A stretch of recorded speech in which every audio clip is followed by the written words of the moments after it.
전주시의회가 의원들에게 30만 원이 넘는 가방을 지급해 무리를 빚은 데 이어 이번엔 태블릿 PC를 사줘 논란이 일고 있습니다.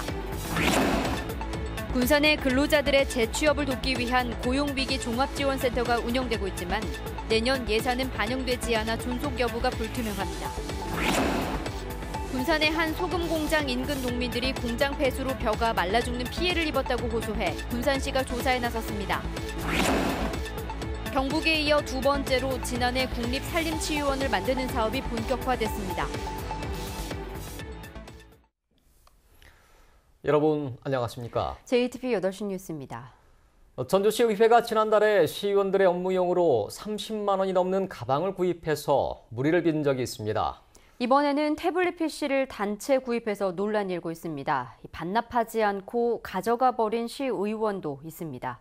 보도에 하원우 기자입니다. 지난 15일 전주시의회는 4,500여만 원을 주고 정보화 기기 구매 계약을 체결했습니다. 태블릿 PC 31대, 노트북 3대입니다.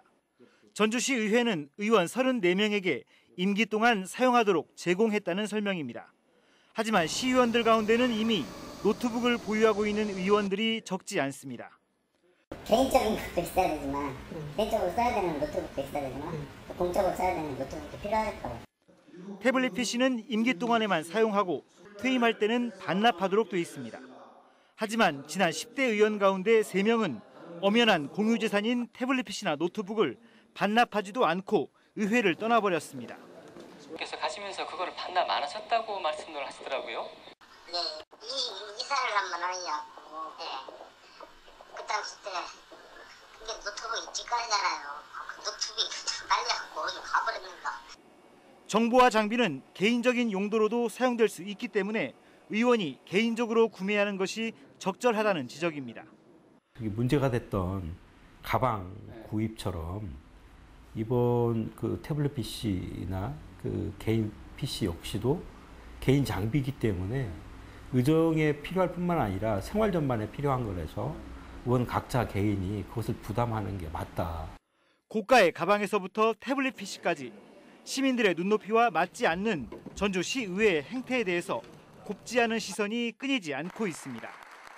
JTBC 뉴스 하원호입니다.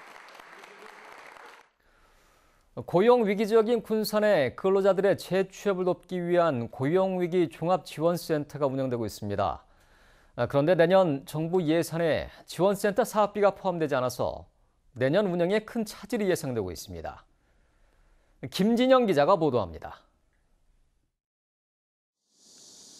지난 6월에 문을 연 고용위기 종합지원센터입니다. GM 군산 공장과 군산 조선소의 폐쇄로 고용 불안을 겪는 근로자들의 발걸음이 이어지고 있습니다. 지난달까지 1,000여 명이 찾아 재취업을 위한 다양한 상담과 교육을 받았습니다.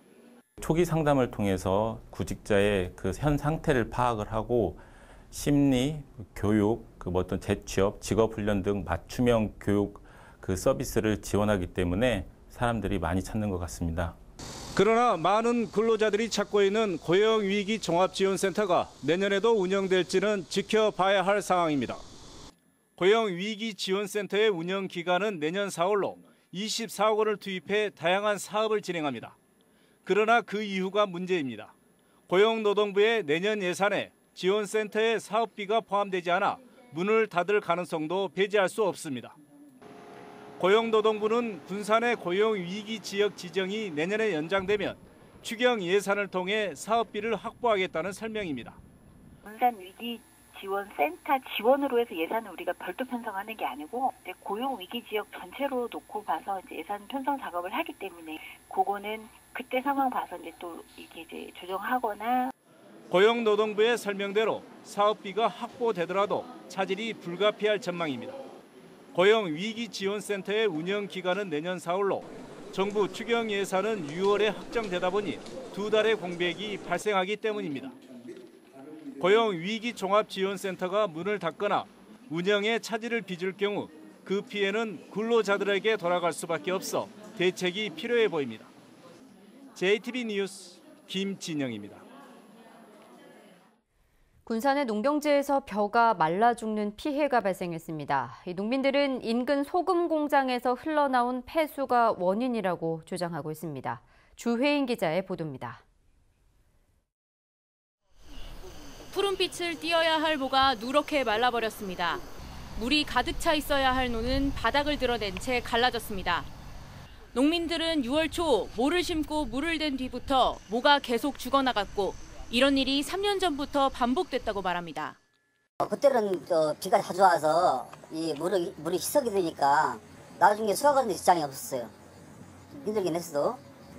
근데 이제 올해는 비가 7월달에 안 와버리니까. 근처 농수로에서 물을 댄 내 농가는 논 2.3헥타르에서 염분 피해가 발생했다며 전북 보건환경연구원에 검사를 의뢰했습니다. 소금 농도, 그러니까 염 농도가 0.3%만 넘어도 벼의 생육이 멈추는데 이곳 피해논의 염 농도는 0.84%로 3배가량이 나왔습니다. 농민들은 바로 옆 소금 공장의 폐수가 농수로로 흘러나와 피해를 입었다고 주장합니다. 여기서 소금물은 계속 흘려보내고 물 제쳐서 오는 물을 쭈쭈쭈 거리고 하니까 그대로 그 물이 여기로 들어온 거예요. 펌핑을 하니까. 군산시는 공장의 오래된 빗물관에서 염분 섞인 폐수가 흘러나온 점을 확인해 해당 공장에 열흘 동안 영업정지 처분을 내렸습니다. 공장 측은 폐수가 유출된 건 인정하지만 피해의 직접적인 원인으로 보긴 어렵다는 입장입니다. 나왔단 말은 맞아요. 미량의 소금물이라. 그러니까 이 소금물이 직접적으로 배에 영향을 끼쳤냐, 소화에. 그건 정확히 알 수가 없다냐. 군산시도 아직 벼가 말라 죽은 정확한 원인을 밝히지 못하고 있어서 농민들의 피해 보상을 위해서는 명확한 원인 규명을 서둘러야 할 것으로 보입니다. JTB 뉴스 주혜인입니다. 고준희 방사성 폐기물 관리 정책 재검토 준비단이 원전 부지의 핵 폐기물 임시 저장 시설의 설치 여부를 결정하기 위해서 기본 틀을 만들고 있습니다. 내일 지역 공론화위원회에 참여할 주민의 범위를 표결로 결정하기로 해 반발이 커지고 있습니다. 정원익 기자가 보도합니다. 고준희 방패물 관리 정책 재검토 준비단이 지역 공론화에 참여할 주민 범위에 대해 내놓은 3가지 안입니다. 제1안은 방사선 비상 계획구역인 원전 반경 20에서 30km 안의 주민들로 하되 원전 소재지에 가중치를 더 많이 부여한다. 제2안은 원전 반경 5km 안에 자치단체 위주로 하되 인접자치단체 포함 여부는 원전 소재지에서 결정한다. 제3안은 정부 부처가 결정한답니다. 사실상 제3안은 큰 의미가 없습니다. 문제는 원전 소재지를 중심으로 제2안이 준비단 내부에서 유력하게 받아들여지고 있다는 겁니다. 준비단은 정부 이촉 3명, 원자력계 추천 3명, 환경단체 추천 3명, 원전 소재지 추천 5명 등 모두 15명입니다. 이들 가운데 3분의 2 이상만 제2안에 찬성하면 표결은 종료되고 고창 등 원전 인접 지역이 목소리를 낼 창구는 사라지게 됩니다. 상황이 이렇자 부산과 울산 시민단체들은 성명서를 내고 표결 중단과 준비단 해체를 주장하며 크게 반발하고 있습니다. 전북 시민단체도 성명서를 준비하는 등 반발이 거세지자 준비단을 주관하는 산자부는 모호한 입장입니다. 표결을 모르겠어요. 좀 더 얘기를 해보자라고 할 가능성도 제가 볼 때 조금 모르겠습니다만 좀 있다고 보여지고요. 고창 등 원전 인접 지역의 운명을 가를 표결에 대해 지역사회의 철저한 대응과 지속적인 관심이 요구됩니다. JTB 뉴스 정원익입니다. 전라북도는 지난 26일부터 사흘간 내린 집중호우로 8개 시군에서 21건의 피해가 접수됐다고 밝혔습니다. 유형별로는 토사 유출 등 공공시설 피해가 7건이고 농경지와 농업시설, 주택침수 등 사유시설 피해가 21건입니다. 전라북도는 응급조치를 마친 가운데 예비비를 투자해 복구에 나서기로 했습니다. 민간위탁 운영 철회를 요구하며 파업을 벌이고 있는 고창군 공공하수처리장 민주노총 조합원들이 오늘 오전 전북경찰청 앞에서 기자회견을 열었습니다. 이들은 고창군이 하수처리장 위탁 운영비로 매년 34억 원의 세금을 쓰고 있지만 이 가운데 20%에 가까운 7억여 원이 업체 이윤과 부가가치세 등으로 낭비되고 있다고 지적했습니다.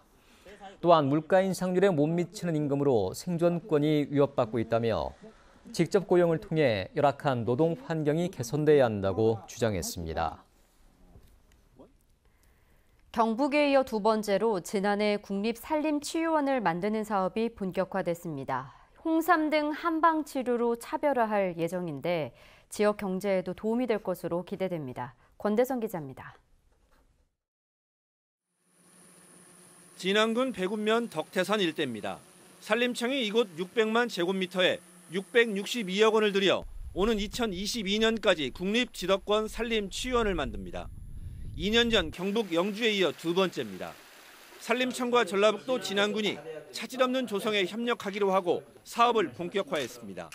지덕권 산림치유원은 오랜 기간 머물면서 한방치료가 가능한 시설로 차별화하는 등 산림치유의 본보기로 만들어집니다.